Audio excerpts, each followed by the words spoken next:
On Saturday, the 3rd of May, we had a Vans Aircraft RV-10 experimental home-built aircraft go down while attempting an instrument approach into Camarillo. The aircraft was flying from Lancaster to Camarillo, where he apparently lost control in the weather while attempting to intercept the IAF Jurex for the RNAV Zulu runway 26 at Camarillo. Here's what we know so far. My name's Juan Brown. You're watching the BLANCOLIRIO channel. The aircraft accident occurred about 13:51 local time. A Vans RV-10, November 626, Papa Bravo. 2 fatalities, 2 occupants on board, plus the dog was fatally injured. The weather at the time of the accident, as reported at Camarillo, is calm winds, 10 miles visibility, but a few at 1,800 and overcast at 2,000 feet. And then a little bit later on, the weather was reported 10 miles visibility and overcast at 1,800 feet. So the marine layer was in, and the pilot was attempting an instrument approach. He was in IMC conditions when he apparently lost control of the aircraft. Though the aircraft struck right in between these two houses, there were no injuries on the ground.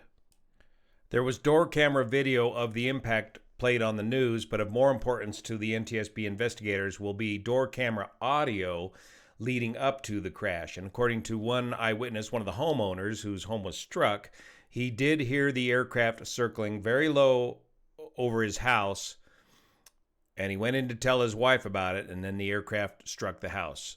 Again, nobody on the ground was injured. There was no mayday call from the pilot on ATC, and this door camera video data can tell us the condition of the engine prior to impact. And from all accounts, it sounds like the engine was operating normally. Here's a picture of the actual aircraft, November 626 Papa Bravo, a Vans RV-10 aircraft that was apparently certified or registered in 2020, beautifully finished and I presume beautifully equipped with avionics on the inside. Doing a quick search of this N number, I can't find where this aircraft had been sold recently or any pictures of the interior of the aircraft to see exactly what sort of avionics was on board. But if this aircraft has the latest generation of avionics, NTSB investigators may be able to get a little bit of information from the data card of the avionics and the data card of an engine analyzer if the aircraft was so equipped. These aircraft are kit-built aircraft from the Vans Aircraft Company in Oregon, and the RV-10 is the flagship 4-seat aircraft in the Vans aircraft lineup. The flight is a fairly simple 60 nautical mile flight from Willie J. Fox out in the desert of Southern California up over the mountains and over here to Camarillo, with the aircraft picking up the RNAV Zulu approach, initial approach fix Jurex located right about here, and the aircraft went down right over here in Simi Valley.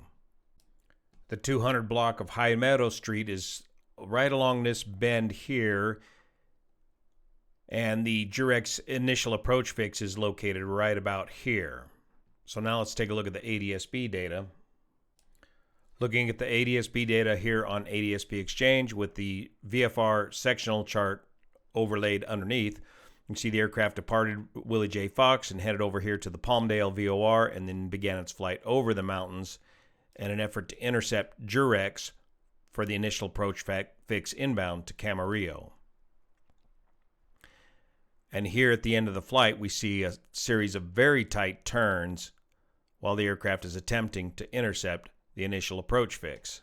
Here's the RNAV Zulu approach to runway 26 at Camarillo. Here is Jurex, the initial approach fix, to which the pilot was assigned to intercept, and you are to intercept Jurex at or above 4,000 feet and then fly the RNAV on in, making these descents on the way in on your approach. So 6 Papa Bravo was cleared the approach via Jurex, maintain 4,000 feet, which would have brought them in just like this.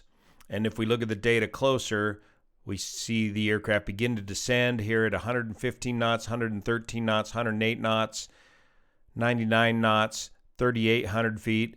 And then there is a rapid descent, a rapid turn to the right, and a rapid increase in airspeed up to 224 knots, all the way down to 1,400 feet. and then a climb back up to over 2,700 feet. The airspeed drops off to 98 knots, and then a steep left-hand turn, and again the airspeed increases up to 180 knots and down to 1,700 feet, and then begins another pull-up before the data ends. Now if we switch over to the open street maps, the data ends here, but the actual crash site is back over here on the 200 block of High Meadow Street. So from this point here, the aircraft apparently made yet another turn or climbing turn and descent into the houses over here. And this is what the owner of the house witnessed at the time of the crash. And if we look at the data on a 3D view in Google Earth, we can see the extreme climbs and descents right here at the end of the flight. So I presume the pilot is hand flying the aircraft at this point. We'll listen to the ATC audio in a moment, but there's a rapid descent, just missing the high terrain here, and then a rapid pull up. So remember that weather reported, 1,800 overcast or so, and this terrain is about 1,200 to 1,400 feet. So he's going to just barely pop out of the weather way down here close to this terrain, and then he does a pull up back into the weather here, and then descends out of the weather again, and then back up into the weather before losing control and crashing somewhere right back over here. Now if we listen to the ATC audio while we're looking at the ADSB data. Nagu 626 Papa Bravo with you, and I have Tango for Camarillo. November 626 Papa Bravo, make your approach, thanks for Tango, say approach request to Camarillo. Arnav Zulu, 6 Papa Bravo. Arnav Zulu, runway 26 at Camarillo. And 6 Papa Bravo, roger, your 6 firm jerks, cross jerks at 4,000, cleared Arnav Zulu 26 approach. Cleared Arnav Zulu 26 approach, 626 Papa Bravo. A couple of things right there. He does not read back the altitude clearance that he was given of 4,000 feet. And 6 Papa Bravo, maintain current speed or better for faster traffic, landing Camarillo coming from the west. Papa Bravo. Again, he's just abbreviating the call sign, Papa Bravo. He's not reading back the clearance of maintain the current speed or better, nor is he necessarily required to, but this is indicative to me that the pilot is getting task saturated. 6 Papa Bravo, say current altitude. We don't hear from Papa Bravo.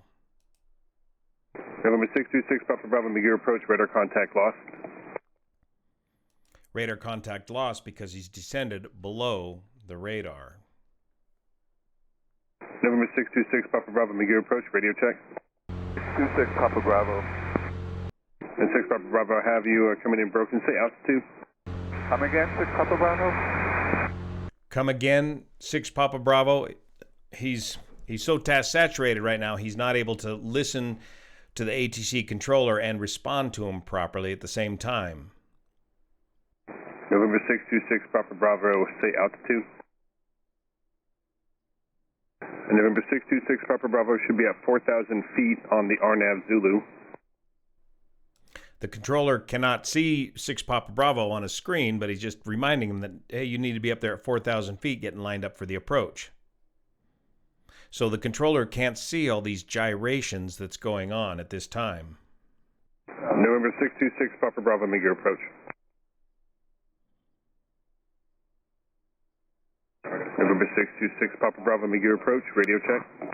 Yes, I need some vectors. The plane keeps turning on me. And November 626 Papa Bravo, roger, say altitude. 2100. And 6 Papa Bravo, you're coming in broken and unreadable, say again.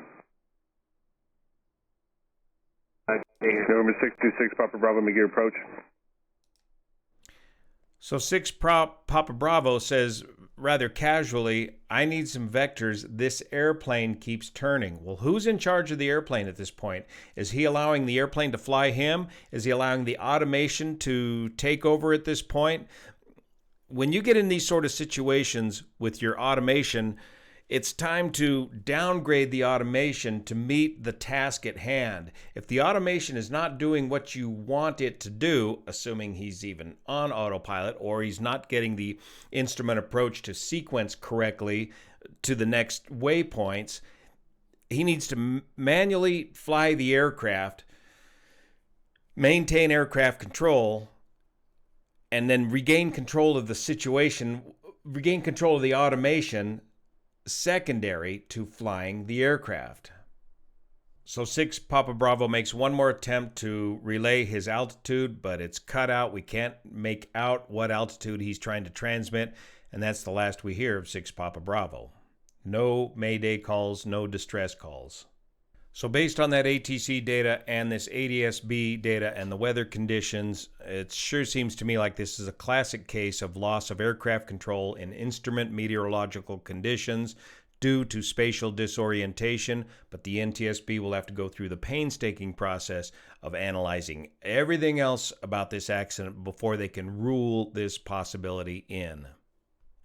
The NTSB will also be looking very carefully at the pilot's flying records, his recency of experience, and his currency with instrument flying conditions as well. And this serves as a stark reminder for all of us to maintain our instrument proficiency and currency hand flying the aircraft. If things begin to get out of hand, as a single pilot IFR pilot, use the autopilot to get the wings level and maintain altitude and sort things out. Better yet, bring along a second qualified instrument pilot along with you that can help you out during this very task-saturated portion of instrument flying, trying to intercept the initial approach fix to the approach inbound. That's the way we do it in the airlines. Thank you so much for your support of this channel, especially the folks over on Patreon that make this content possible. See you here.